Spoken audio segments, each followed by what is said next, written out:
Okay, let's get into this real quick. So what are we looking at? Real quick, one of the things you need to understand is that Trump is looking to do things that would reduce the population of disabled people in America. Now, hold on, I forgot to put on the light. Wait 1 second. What do I mean by that? What I mean by that is basically that Trump, and I know you're going to look at this as a very negative thing, is trying to find a way to have fewer disabled people in America and more workers in America. Now, a lot of you are like, that's horrible. How could he do this? That's incredibly rude and immoral and da da da da da. Before we do that, let me give some framing to you, okay, real quick, just so you understand. There's a lot of people on SSDI and SSI. Those are our two main federal programs that define how many disabled people we have in America that are like truly disabled, severely disabled, not just like they're on the spectrum, they're not doing great in school, they're getting C's. I mean, severely disabled. So what Trump wants to do is reduce the amount of people on SSI disability benefits and reduce the amount of people on SSDI disability benefits. This is done through a lot of different ways. And, you're going to be saying, oh, he's doing a Holocaust against them. No, that's not what I'm saying. What I'm saying is, let me give you an example. Let's take the health category, because if you have healthier humans, right, you're going to get fewer disabled people. So let's take, for example, Kennedy. Kennedy has the voluntary elimination of artificial dyes in foods. Roughly 35% of the U.S. food industry, including major companies, Hershey's, whatchamacallit, those, what are they called? Cheetos. They're about to do it. Has committed to phasing out artificial dyes, cited as a step to reduce potential contributors to chronic conditions in children and cancers. That'll reduce the amount of disabled people we have. Improved evaluations of the GRAS, generally recognized as safe food ingredients, directed by the FDA and the NIH. Basically, looking at food additives, collaborations and updating dietary guidelines for Americans, HHS restructuring for efficiency, launch of the Make America Healthy Again Commission reports, promotion of nutrition initiatives and partnerships. Bottom line is, if we make people happy and healthy, fewer should become disabled. Because some things are chronic and some things come from the things we eat. That's just the bottom line. Now, if we skip through the health stuff, right, and we say, okay, well, maybe that's more Kennedy, not so much Trump, yada, yada. Then we come to another thing. Let's talk about those things that basically are, essentially likely to cause problems for a lot of Americans. So top 10 crime-related issues. Now, during Biden's administration, crime was rampant. It was bad. It was some funky, junky crap, right? Carjackings. So if we look at kind of what's going on, are down 24%, a reversal from pandemic era spikes, continuing sharp drops from 2024. Gun assault shootings are down 21%.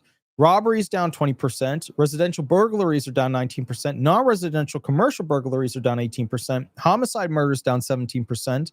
And these are basically since 2025. So far, since Trump has really gotten in. Larcenies and thefts down 12%. Homicides/murders down 17%, representing hundreds and hundreds of fewer deaths in tract cities. And then aggravated assaults and sexual assaults are down 10%. Overall violent crime down 10 to 15%. And property crime overall down 10 to 13%. Now, some of you would say that's impossible. You see somebody on a train getting abused or murdered. Well, that's because we now know during the Biden administration, there were actually a lot of those same similar crimes that were racial crimes. Unfortunately, it was a lot of black crime on whites that was occurring even during the Biden administration, but wasn't reported. And now with the Trump administration in, we're seeing a lot of that stuff going on. And so what's interesting about it is that these individuals who are getting set on fire, these individuals who are being beaten, these individuals are being stabbed, some of them survive. And then, as you know, they have PTSD, they're disabled for the rest of their lives, they have physical injuries, they have trauma. So this is all reducing the population of potential future disabled and people that would become disabled during Trump's administration. Now, let me talk to you about this. Heart disease, cancer. So heart disease, percentage of total deaths, number of deaths since 2020, number of deaths in 2023. Heart disease had 680,981. Cancer had, 613,352. Unintentional injuries, 222,698, which were like accidents. Then you had over here, strokes, 162,639.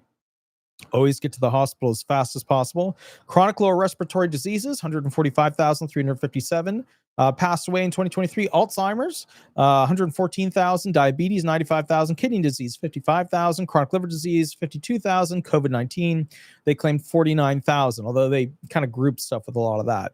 So what do you know from these things that are going on? If we make America truly healthier, Trump will reduce the population of disabled people. If we make America safer, Trump will reduce the population of disabled. But also, the big thing that Trump's really into is how does he get people to go ahead and go back to work who are on disability benefits? So let's talk about that real quick. Now, before I go into that, I want to just do a quick shout out. Please remember to like and subscribe. Please remember to like and subscribe. I don't do Medicare stuff, so if you have Medicare questions, please give Chapter a call. They can do a tune-up on your Medicare benefits at 339-226-6287. Give them a call there. All right, now here's the deal.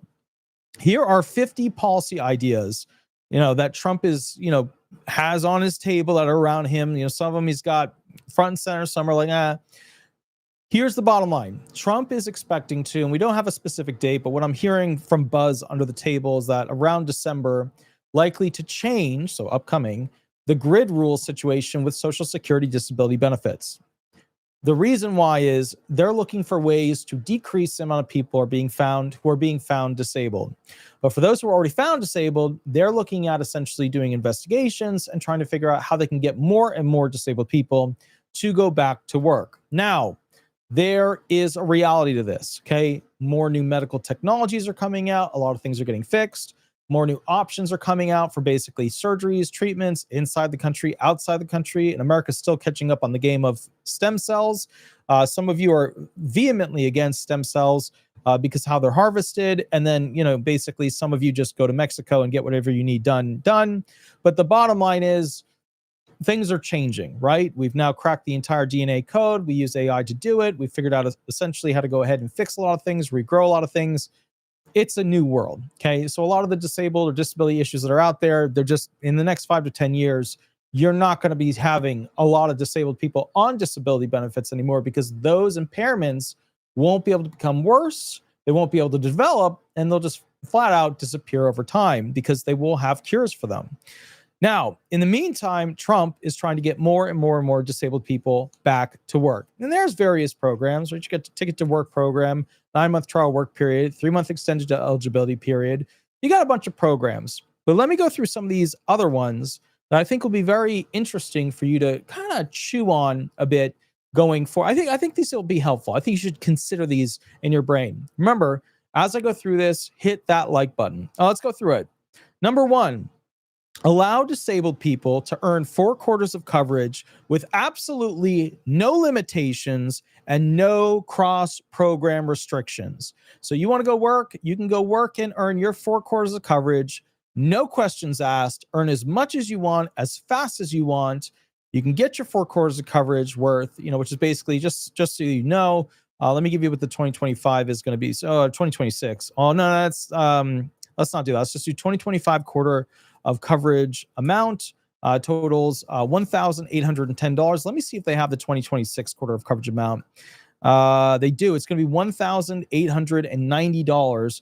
Bottom line is you take that, right? So we'll take the 2025 amount. So let's see, $1,810 times 4 equals. So I'm saying allow people to earn $7,240 who are on disability benefits, on SSI benefits, and then, basically do not have any limitations, do not have any program restrictions at all on these individuals. Let them just earn the money because that will be able to pay a lot of additional funds through FICA taxes back into the Disability Trust Fund and the Retirement Trust Fund. It'll also get them ramped up to go back and doing more work. All right, next one. Create a greater incentive for companies to get tax rebates for hiring those who are disabled that then increases the longer that they employ that disabled person. So one of the big things that disabled people have as an issue is that disabled people get hired so that a corporation can go ahead and get a tax write-off. But if they're not really producing, not really doing blah, blah, blah, blah, then the corporation's going to kick them to the curb as quickly as they can get rid of them. And the reason that this is an issue is that we don't have enough incentives tax-wise for corporations to continuously employ disabled people.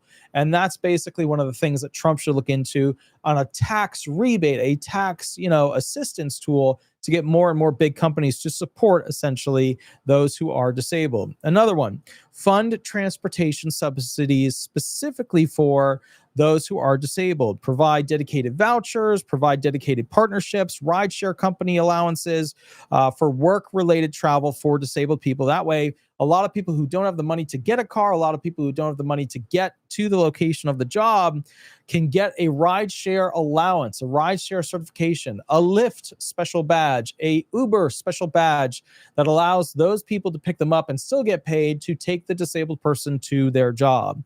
Another one is to basically raise the substantial gainful activity threshold. Right now, we're looking at essentially it's one of those things where it's not that much money. So, all right. So let's say the SGA amount, okay. So right now it's 1,620, but let's say we raised it to $2,500. If people were allowed to go out and earn $2,500, then they'd be more likely to try and go earn that with staying under the SGA of $2,500. So let's say they earn $2,000 a month. Well, now that's starting to make sense. But if they're only earning around $1,000 a month, worried about that 1,650 limitation, that doesn't really work. People can't survive on $1,000 a month like they used to. Bidenomics has not been very good for the disabled, has not been very good for those individuals. So the bottom line I'm getting at is, to be fair with this thing, we need to increase the SGA so disabled people have the right incentive to go earn as much as they actually can. Next thing is to extend the trial work period from, let's say, instead of just 9 months, let's put it at 12 months, 15 months. Let's get a little freaky. Let's do 18 months. Let's get a little sexy with this. Let's do 18 months where somebody can go and work under the trial work period, where they get 18 months where they can earn as much as they want, and it's not going to ultimately hurt them. And then have the 3-month extended eligibility on top of that. I'm okay with that. I'm pretty good. I even think, honestly, let's do 21 months and then 3-month extended eligibility on top of that. That gets you 2 years to basically, shoot the shit and make it happen and get a job and work your way off of benefits. I'm just saying, then you could go on the Ticket to Work program. We just need to make it make sense. Look, I know some of you love Biden, and I love him too, as much as you do. Just kidding. I understand that you raised him in your basement, you put the binkies in his mouth, and changed his diapers. But financially, none of these numbers that we have that restrict disabled people for what they can earn, for how long they can earn it, none of them make sense anymore, because it's too expensive for people to live in this country. After Bidenomics, it's just too expensive. It's too expensive. It just is what it is. So I just think we should raise it, potentially from 1,620 SGA, substantial gainful activity, up to, let's say, 2,500. I think extending the trial work period to, let's say 21 months, having a 3-month extended eligibility after that, get you 24 months total. That's what I would do. I would pass that, because that would get a lot more people super excited to get out there and Hufflepuff and make the job happen if they're disabled. Obviously, some disabled just can't work. I'm not heckling it. They stay on disability benefits, same gig, same rule, same doing their thing, and then, is what it is. Another one is to launch federal tax credits for employers that are hiring SSDI, SSI recipients that essentially, as they grow over time and increase over time, obviously they have to cut it at a certain point. But I think what they should do is they should have some sort of situation where, if you are able to go ahead and have a classification of disabled who have impairments that are particularly bad, like somebody who gets a listing, disability finding, instead of just a vocational allowance, but they get a full listing level approval, I think we should have employers actually get a better tax rebate for the more severely disabled people who are found disabled on listing level criteria. Now, obviously, the compassionate allowance listing individuals, they ain't going to work. That's like they're, they got 6 months to live, 12 months to live, or they're just so limited in their movement that they can't do it. I don't mean that. What I mean is, if you hire a listing level disabled person, you should get a better tax break than somebody who's getting the grid out that falls under the vocational allowance. I don't think that's a bad idea. I think that's a great idea. Okay. Another one, let's go through it real quick. Another one is basically having every disabled person automatically enrolled into a vocational incentive program, a vocational incentive counselor counseling you to do stuff, to try stuff, to whatever. I know that a lot of people are like, this is stupid, this is dumb, but here's the thing. I don't think a lot of people who are on disability benefits, especially from back in the day, realize that the government's just going to try and kick them off of benefits anyway. That's just what it is. People who were found disabled 15, 20 years ago who, don't want to work because they just don't want to work, but they're not doing as badly as they used to. There's a lot of people that I know who had anxiety 20 years ago, and now they're pretty much good to go. They could go do a job. They have depression 20 years, but now they're pretty good. They had a particular cardiovascular issue, but now they're pretty good. My point to you is, if you have improved and you think that the old rules are going to protect you, trust me, the culture of the SSA is going to kick you in the booty. And to be fair, it's better to have a system in place to help people, essentially get back to work if they could. A lot of you don't realize, but the people who were found disabled way back in the day, some of them were really severe, but there were a lot of them that weren't. A lot of people that are found disabled back in the day would not be found disabled nowadays because the rules have changed, the culture has changed, become more severe for adjudications and approvals. So what I'm saying is, at the end of the day, we know in the disability field, Trump's administration is going to try and basically kick a lot of those people off due to medical improvement. Why not have an assistance counseling program on work orientation? Because, when you kick somebody off of disability benefits that's been on it for 15 years, man, that person does not know how to even roll in the direction of doing a job. Like, it's not fair for the government just to be like, your benefits, they're gone.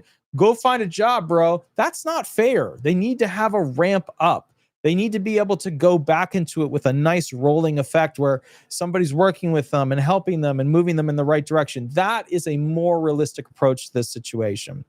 All right, next one is basically to go ahead and, for example, do, in my opinion, some sort of a larger, more extensive ticket to work program where basically companies sign up that are not just kind of like your, and see, here's the problem with ticket to work. There's specific companies that sign up, and it's just a lot of the jobs are kind of like your retail-y, the people bring in used equipment, use shirts, use this, use that. You got to put them out there. You got to get on a cashier thing. You got to do this, got to do that, got to do this.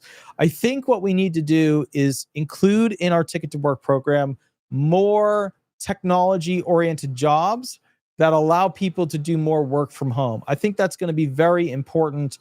Finding AI positions, AI jobs, stuff like that. Finding, basically interaction-based jobs, game testing jobs, stuff like that for disabled people than what we already have. Because, a lot of the ticket to work program jobs that are part of like, the potentials that you could pick, they're not easy. I'm not saying it's a McDonald's job. And McDonald's is a real tough job. You're on your feet all day. You're constantly pushing buttons. There's beeping everywhere around you. It ain't easy.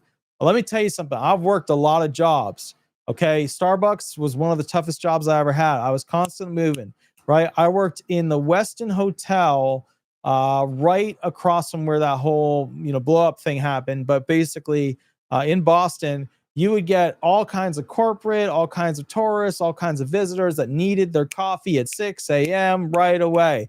I think we started around 5:30 a.m. I think that's when we basically opened the doors, but then we had to be there before that to do the setup shelf where you had your little blueberry cakes and all your junk and stuff inside the yada yada. All right, the next thing that I think would be good is basically, there's a lot of things that we could do. You could have special subsidies to pay for vehicles that basically, you could have a disabled people's subsidy for vehicles, right? Because the big thing that disabled need is a car. And they can't get a car, and they can't go buy a car because they don't have the credit. They can't go buy a car because they don't have the cash on hand, and they can't go buy a car because they don't have the cash in the bank. So having a special government subsidy where the government has employees that work with the disabled to go and find a car, do a review of the car, pay, allow the disabled person to pay for the car from future earnings. I mean, there's a lot of great ideas here of what we could do. I mean, obviously, if the government likes any of these that aren't already on the chop block or on the allow block, use them. use them. I always say this because I have government employees sometimes call me about this stuff. By all means, if you like one of these ideas, take it and run with it. Make it better. These are just an overview of ideas, okay?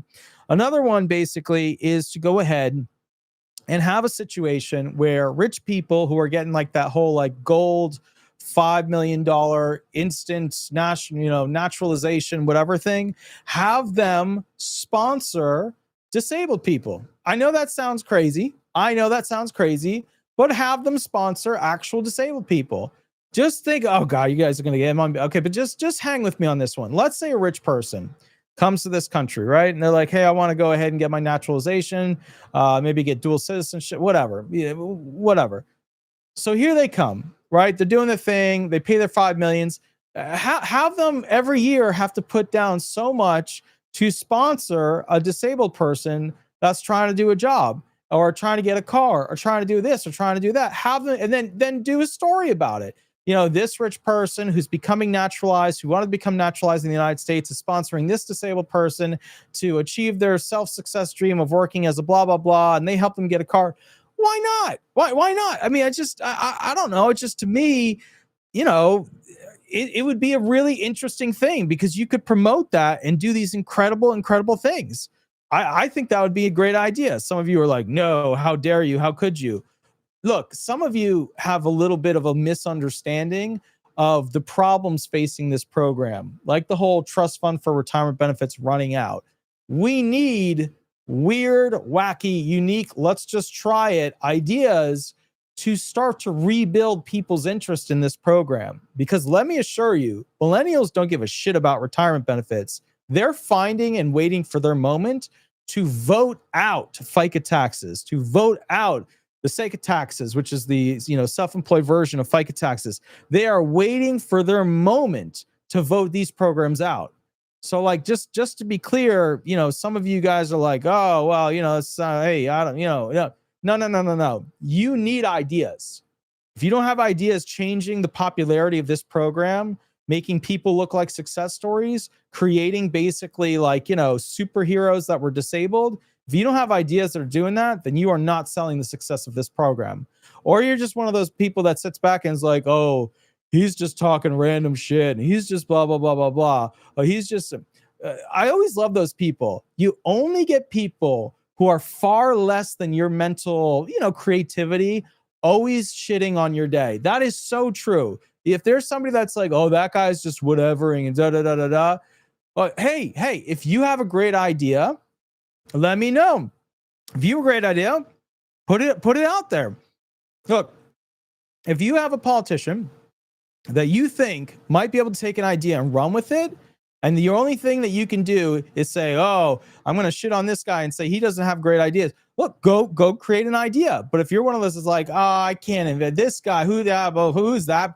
No. We have creators of ideas, and then we have the people that make fun of them and the people who support them. You get to choose which pile you want to be in. You either create them, you support them, or you basically are an asshole. Those are the only options. Those are what you have, right? And if you're the one that just can't come up with ideas, then find the ones that you can support. Because at the end of the day, if you don't support something in a new direction, you're not innovating. If you don't innovate, I guarantee you the social net systems are going to fail.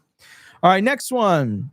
We could go ahead and basically, all right. Let me do one that's going to be cringy. I'm going to do one that's very, very cringy. One that Trump would probably be a big fan of. But, it's imagine a world, okay? Imagine a world, all right, where essentially you would have a situation where disability benefits, somebody would be found disabled, but because of the type of impairment, they wouldn't just get reviewed in, let's say, 2 to, let's say 3 years, 5 years, 7 years.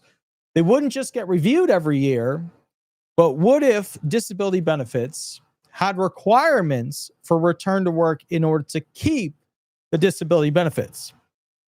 I know that sounds shocking, but that's literally exactly what they're doing with food stamps right now. But let me run it by you again. Let's say instead of, just getting a review every like 1 year, 3 years, 5 years, 7 years, what if you like all the vocational allowance people, all the people who got grid outs, whatever, not the listing level people, but the other people. What if you went ahead, right?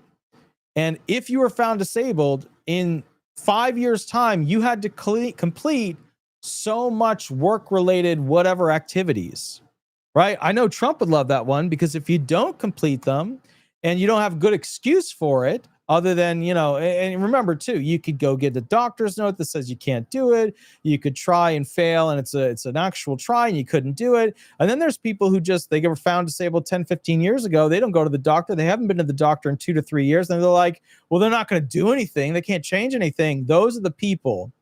Every week I get a call from somebody crying who's losing their benefits. Those are the people who had one job.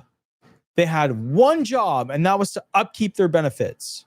And I want to make that real clear, because I get snotty asshole people who will reach out to me, and I can't believe that. How dare they? You had one job, and that was to upkeep your benefits. One job. And so that's why I say to people, and they're like, well, the doctors can't do anything. You have one job. They can't fix you. It's a game about going and getting different medical opinions to show that you're severely impaired. They're never going to magically create a unicorn that you can ride into the sunset that's going to heal you. That. That's a kid's thought. That you have to upkeep your benefits. You know that. All right, let's talk about another thing. What if basically there was remote work systems created for disabled people that would do government functions? So let's brainstorm for a second. Let's say for a moment there were individuals that were needed to do certain government functions. And then these individuals would cross-check each other to make sure they were doing what they were supposed to be doing properly at the right time. Well, as you know, right, you could have individuals through like a network security system watching certain cameras and reporting to people about a water utility plant who are disabled. And maybe for 2 hours, they could be on tap, or they got to watch security cameras from their computer at home. What if we had a national remote work kind of system for disabled people? I mean, you could think of all kinds of jobs that disabled people could do from their home. Okay. Next one. Let's say basically that there was like a mentoring program. I don't mean like a religious thing, but I mean like more of like, because, I like religion, but some of you don't like religion, but I mean like a mentoring program where you have people, kind of like VA guys that get out and they get to talk to a therapist and kind of like talk about what their goals were, how their goals had to change, what that did to them, what their future is going to be. What if there was some sort of mentoring program for disabled people, by disabled people, or by people who are willing to donate their time and try and work with those disabled people? I know that you would say like, oh, whoa, I just want to be disabled. A lot of disabled want to go back to work. They just can't. And sometimes, to be fair, you got to modify your thing to make it work for work. And it, just as an option, some of you guys are like, why would I do that? Because they are coming with CDI units and CDRs to see how disabled you really are. I don't think you get, look, when Commissioner Martin O'Malley was in there, that was Biden's official pick after Commissioner Kijikazi, they put on hold a bunch of those CDRs while they were trying to get that backlog down. I love Commissioner Martin O'Malley. I thought he was the best commissioner we've had, to be honest with you. I don't really know much about the current commissioner doing what he's doing because they don't really publish a lot of stuff, but government just reopened, so we'll see what happens. But the bottom line is, to be fair, they are heavily ramping up the technology that they use to investigate people. I don't say this to scare you. I just say this to say, hey guys, if you're sitting there just being like, whatever, nothing's gonna happen. Nothing's gonna come in the mail. And remember, when it comes in the mail, it's not a threat letter. It's just we're gonna review this. And then it turns into a denial letter. How do you turn your benefits on while you fight for this letter? An appeal letter. No, then you get your 632, then you do your appeal, blah, blah, blah, blah, blah, so on and so. My point to you is, okay, if there's an overpayment, then that happens. My point to you is this. You just need to be prepared for the shift that's happening with disability benefits, okay? I have to be prepared. I'm a disability attorney by trade. What I'm watching is the systematic approach to reducing the potential of people being found disabled and those who are on disability benefits, ultimately, to be fair, not being able to retain their benefits in the same way that they have. All right. The next thing, let's say basically, and this is something that they're starting to get done, is that they want to know how much you're making it, when you're making it, yada, yada, yada. I don't think it's going to take that long for the government, when people are working, to start creating laws where they can see into your bank accounts. Because remember, still for some retired people, still for a lot of disabled people, and for all SSI people, right? SSI people, they have full access to your bank accounts now. I don't think it's going to take them that long to create laws where they're going to have access to your bank accounts as a disabled or retired person to see what money you're earning, what money you're getting paid. Does it match on their, on their accounting system? Are the actuaries seeing what they're supposed to be seeing? My point to you about this situation is, I think you need to be aware that the transparency of your life, how you get to live your life as a disabled person receiving the government benefit, even though you might have paid for it, is very likely to change in the future. Retirement benefits, disability benefits are very likely to change into something where, the government wants to know what you're doing with them. The government wants to know how you're receiving them, what you're doing with the spending of them, and why does it seem like you've got this, or that outside of your pay range. So I can imagine them doing something like that to kind of figure out what they're doing with earnings. All right. Another one is getting disabled people to go back to school. A lot of disabled people can learn a skill that does not require them to go ahead and use their body or use their mind in the same way. Yes, they have these amazing programs for academia, but the SSA doesn't really spend a lot of time mentoring disabled people on different types of jobs. All right, let me ask you this. This is a good question, okay? When it comes to anybody in the chat section right now, has the SSA ever said to you, ever called you, sent you a letter with some academia, scholastic program that you could do that would make sense because of your particular impairments that would help you potentially down the line make more money? Like you tell me, like, has the SSA ever in its existence ever done anything like that where they reached out to you to say, hey, we want you to consider trying this out. We want you to go get education on this particular thing. We think it would work well with your mixture of impairments. I'm seeing a lot of no's and I'm seeing a lot of nopes. I'm seeing a lot of that. I'm seeing a ton of that. I'm seeing, wow, a lot. Yeah. So, okay. So bottom line is, the VA program for the veterans, they got a lot of like, try this. And what do we do about that? And why don't you try working this out? Why don't you try doing that? They got a lot of programs, but the civilian side, right? The Social Security Administration's disability side, they don't have that. The program was originally set up to keep people's heads above water because they couldn't work. It was also set up to keep disabled people paid for and away from the working class so that they wouldn't slow down the working class. And also so that the disabled would have some money to create an industry to take care of them for some medical purposes, Medicaid, Medicare, etc., all the workers that work for those. All right. So what do I mean by all of this? What I mean by all of this is that the SSA needs to become more like the VA. It needs to become more open to how it's going to shape its disabled population. I get a little worried about Trump shaping the disabled population because Trump does not really understand, in my opinion, disabled people. I mean, he had issues with his family members, especially with, as you know, some of the use and abuse and stuff like that. So he's got that in the background. But you got to understand, he comes from a high priority power suit, corporate existence. You work until you literally cannot.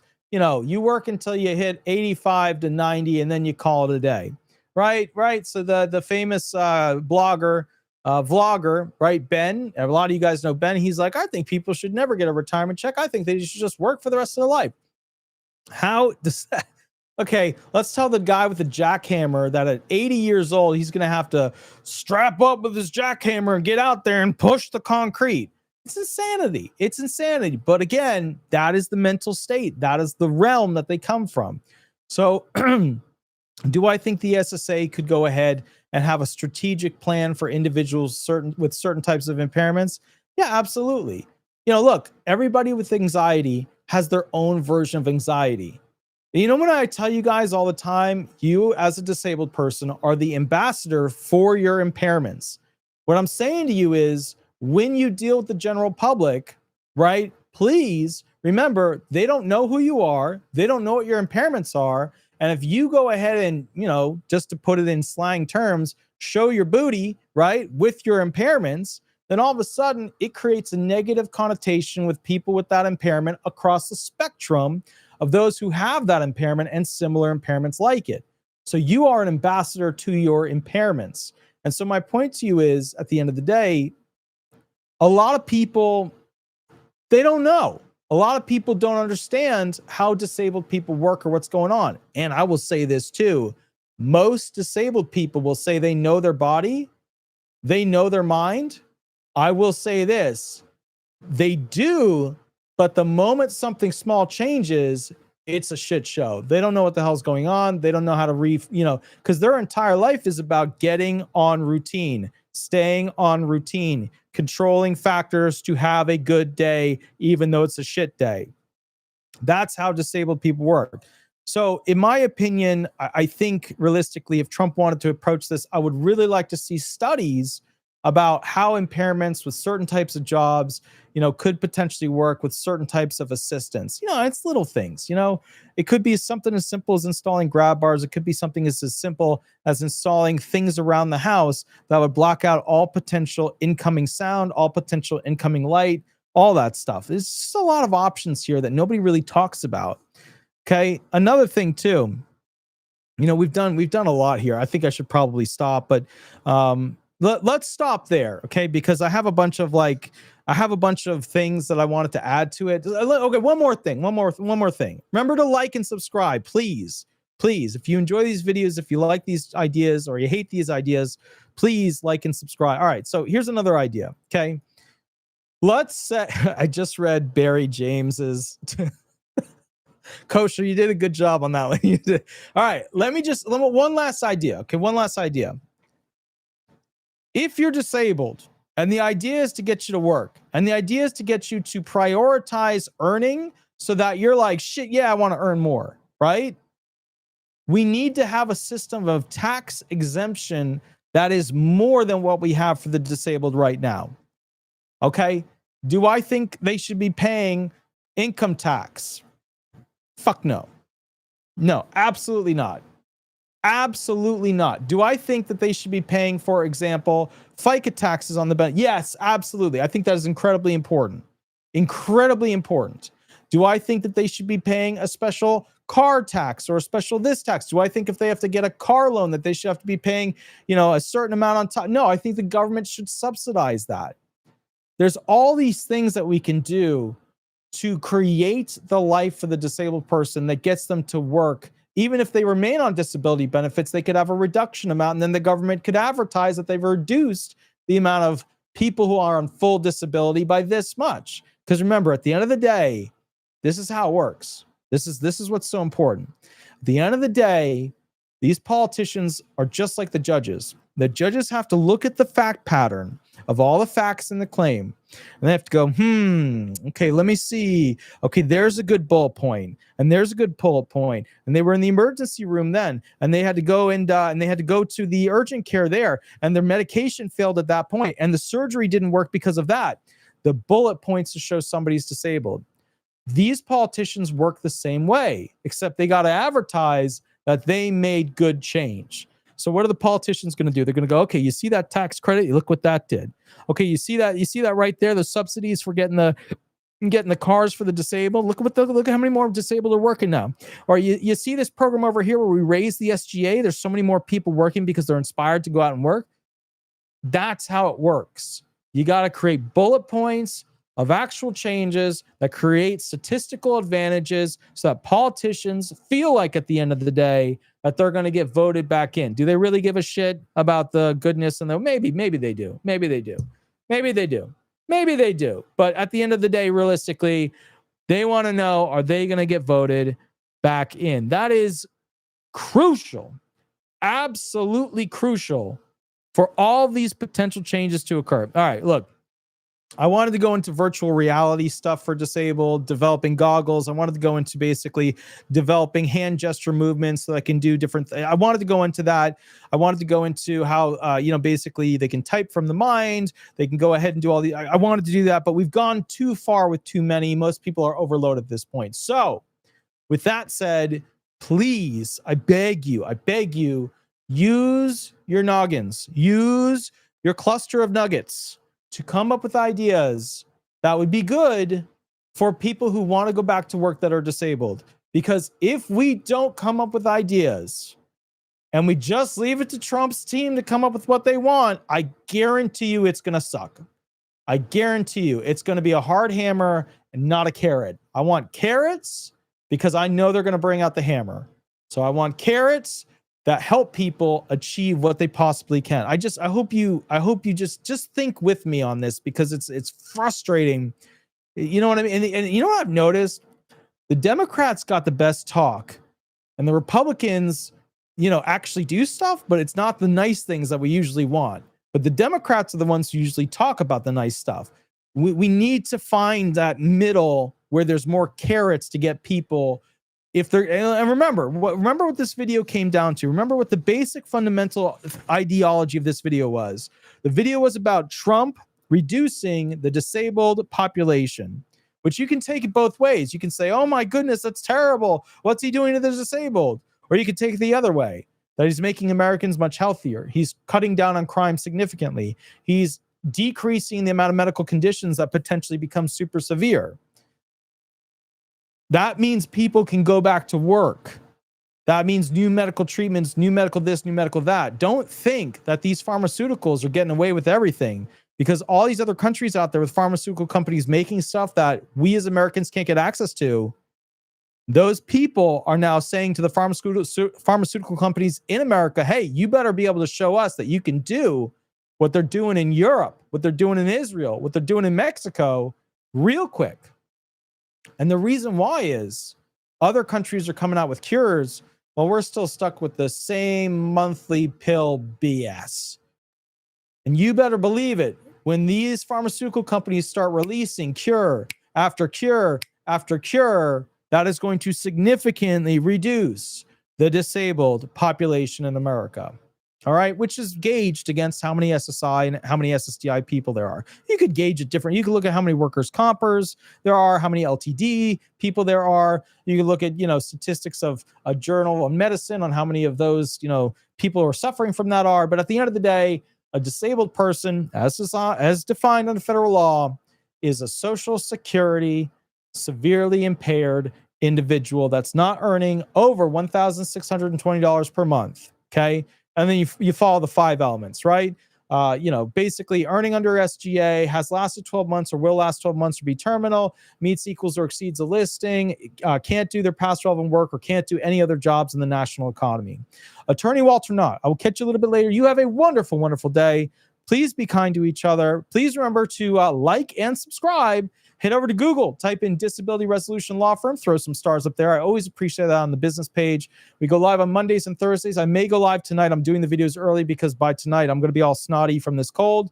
But bottom line is, if you need a full consultation, like a 30-minute, 1 hour, and not representation, mini contract is below. If you want representation for disability benefits, you know who to call. America's most subscribed, clicked on, and viewed disability attorney. I'll catch you later. You have a wonderful, wonderful night. Thank you so much. And please come up with some kick-ass ideas. I'll catch you later. Bye-bye.